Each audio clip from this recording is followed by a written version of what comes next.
Good morning, everybody. Good morning to you, Lauren. It's the day after. We're learning new details. We're learning the heartbreaking stories. The Las Vegas high-rise mass shooting. Yeah, 59 people are now dead and more than 500 people injured, making this the nation's largest mass shooting in modern history. Now, mourners gather at several prayer vigils in Las Vegas to pay tribute to the shooting victims. Let's go to Bill Malugin. Question, of course, who is the gunman behind the Las Vegas massacre? Stephen Paddock is being described as a multi-millionaire real estate investor who owned 2 planes and was addicted to gambling. Coming up a little later, FBI agent and profiler Jim Clemente will join us.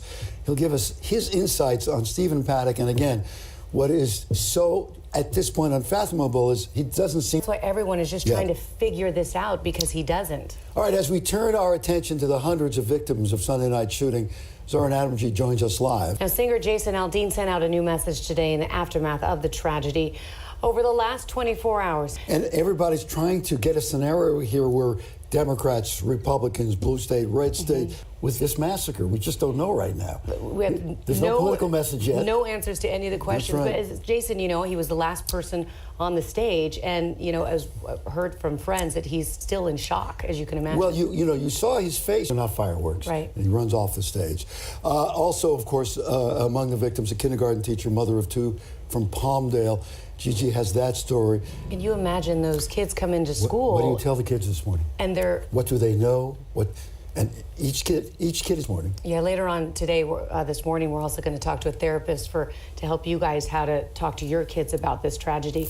And a GoFundMe page has been set up by county officials in Las Vegas, has already raised more than $3 million in less than 24 hours, thanks to some big donations from celebrities, and many smaller donations will likely be surpassed already later today. And need we say, would you contribute there? In a moment, we're going to go to Doug Luzader. All right, coming up a little later, again, so many questions about what could cause somebody to do what Stephen Paddock did. What are we learning? What do we know? We're going to talk to a former FBI profiler who has a lot to say about this. And Steve, on most other days, this would be our biggest story. Rock legend Tom Petty dies. Held out a little hope that maybe he could make it through. He didn't. Bobby D, the death of, the reaction to Tom Petty. We've been rocking out all morning long, really. Listening to all his music. Such great music, such great music. Petty's at the Traveling Wilburys. In that video, the end of the line, George Harrison is there, Tom Petty is there, and there's a photo of Roy Orbison because he had passed away by the time that came out. Yes, interesting. He also said that Elvis was a big thing. He, like so many other people, watched the Beatles on other people. Our lives changed that night. Yeah, and a true talent. Right. I just know him from his guitar riffs. I mean, they were spectacular. Didn't you think? Were. I mean, and so unique, sort of brought all of that southern kind of rock. So great. Sure. Is that it wasn't pretty. It all changed. You know, it used to be the crooners were the ones, and then Dylan came along. And when we come back, you can imagine, they have gone through every inch of the hotel room that was used as a sniper's nest in Las Vegas. 7:26, I'm Steve Edwards. Sitting in this week is our old friend, Lauren. Welcome. Good to have you back here. It's good to be back. You're back. It feels a little, I mean, awkward now, but I'm gonna get into it. Well, you walked into the middle of just a big and horrible news story that we have been covering. We have new details this morning on the high-rise mass shooting. 59 people are still holding at that number. We fear it will go higher. Yeah, and who sold Stephen Paddock a shotgun says the suspect in the Las Vegas massacre seemed to be just a normal customer.